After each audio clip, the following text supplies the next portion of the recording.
हमारे संविधान निर्माता चाहते थे कि संविधान के माध्यम से हमारा सामूहिक और व्यक्तिगत स्वाभिमान सुनिश्चित रहे। मुझे ये कहते हुए बहुत प्रसन्नता होती है कि बीते दशक में हमारे संसद ने जन आकांक्षाओं को अभिव्यक्त करने के अत्यंत प्रभावी उदाहरण प्रस्तुत किया है। संविधान निर्माताओं की अपेक्षाओं पर खरा उतरने के लिए मैं आप सभी सांसदों को बहुत बहुत बधाई देती हूँ। साथ ही कृतज्ञ राष्ट्र की ओर से मैं संविधान सभा के परम सम्मानीय सदस्यों की स्मृति में सादर नमन करती हूँ। हमारे संविधान के अंतरात्मा जिन आदर्शों में अभिव्यक्त होती है वो आदर्श है सामाजिक, आर्थिक एवं राजनैतिक न्याय, स्वतंत्रता, समता और बंधुता। मुझे ये देखकर हर्ष होता है कि इन सभी आयामों पर संसद सदस्यों ने संविधान निर्माताओं की परिकल्पनाओं को यथार्थ स्वरूप प्रदान किया है। हमारी संसदीय प्रणाली की सफलता के ठोस प्रमाण के रूप में आज भारत विश्व की तीसरी सबसे बड़ी अर्थव्यवस्था बनने की ओर तेज गति से अग्रसर है। भारत में लगभग 25 करोड़ लोगों के गरीबी की सीमा रेखा से बाहर आने से आर्थिक न्याय के पैमाने पर विश्व की सबसे बड़ी सफलता अर्जित है।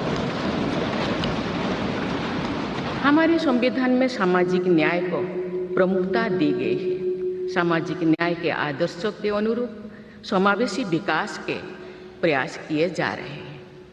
ऐसे अनेक प्रयासों में इकोनॉमिकली वीकर सेक्शंस के लिए शिक्षण संस्थाओं और रोजगार में आरक्षण का प्रावधान करना, दिव्यांगजनों की परिभाषा को विस्तार देते हुए उनके हित में विशेष अधिनियम लागू करना और उसे कार्यरूप देना तथा राष्ट्रीय पिछड़ा वर्ग आयोग को संवैधानिक दर्जा प्रदान करना शामिल है।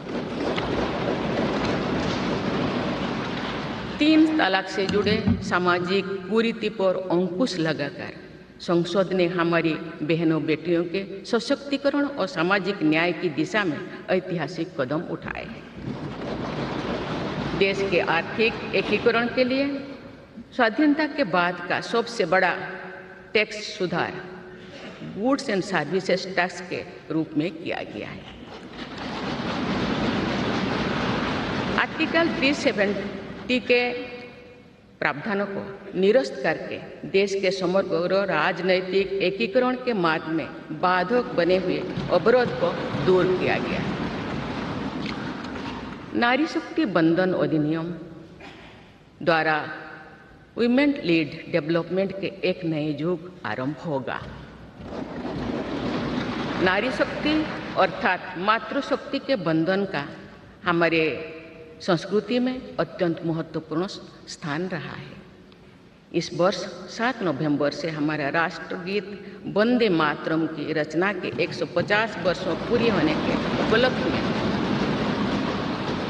देशव्यापी स्मरण उत्सव मनाया जा रहा है। ये स्मरण उत्सव भारत माता को समृद्ध, सशक्त और आत्मनिर्भर बनाने का संकल्प का अवसर है। मुझे विश्वास है कि इस राष्ट्रीय संकल्प की सिद्धि के लिए आप सभी सदस्यगण देशवासियों को दिशा और प्रेरणा प्रदान करेंगे। हमारा संविधान हमारी राष्ट्रीय अस्मिता का ग्रंथ है। ये हमारी राष्ट्रीय पहचान का ग्रंथ है।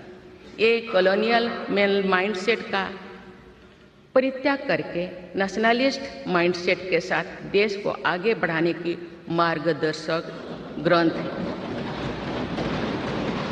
इसी भावना के अनुरूप सामाजिक और तकनीकी बदलाव को ध्यान में रखते हुए क्रिमिनल जस्टिस सिस्टम से जुड़े महत्वपूर्ण अधिनियम लागू किए गए।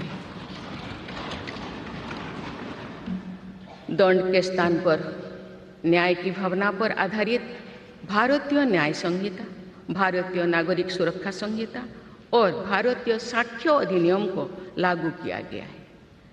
ऐसे अनेक प्रगतिशील वैधानिक को सार्थक विमर्श के बाद पारित करने के लिए मैं संसद सदस्यों की मुक्त कंठ से सराहना करती हूँ। संविधान संशोधन के प्रावधानों के महत्व पर चर्चा करते हुए इस बात को रेखांकित किया गया था कि संविधान में ही ऐसी व्यवस्था होनी चाहिए जिसके बल पर भावी पीढ़ियां आवश्यक अनुसार समयानुकूल संशोधन कर सकें। इस प्रकार संविधान निर्माताओं ने हमारे संविधान को गतिशीलता और जीवंतता प्रदान की है। माननीय सांसदगण, हमारे संविधान निर्माताओं ने भारत के लोकतंत्र को संवैधानिक आधार प्रदान करने के साथ साथ हमारी राष्ट्रीय एकता का ताना बाना भी बुना। संविधान निर्माण में अग्रणी भूमिका निभाने के साथ साथ सरदार पटेल ने अनेक रियासतों के विलय का महान कार्य करके भारत की एकता को नया स्वरूप दिया। इस वर्ष सरदार पटेल की 150वीं जयंती देशवासियों ने मनाई।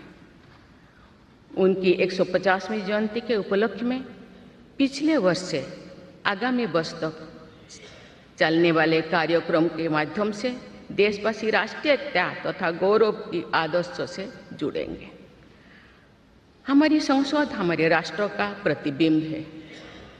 लौह पुरुष सरदार वल्लभ भाई पटेल के आदर्शों को प्रसारित करने तथा कार्यरूप देने में आप सबका योगदान महत्वपूर्ण है। जौन अभिव्यक्ति को परिलक्षित करने वाली हमारे संसदीय प्रणाली विभिन्न आयामों पर और अधिक मजबूत होती गई है। वयस्क मताधिकार का प्रावधान करके हमारे संविधान द्वारा जनता के विवेक पर जो आस्था व्यक्त की गई है, उसकी सफलता की विश्व के अन्य अनेक देशों में सराहना की जाती है।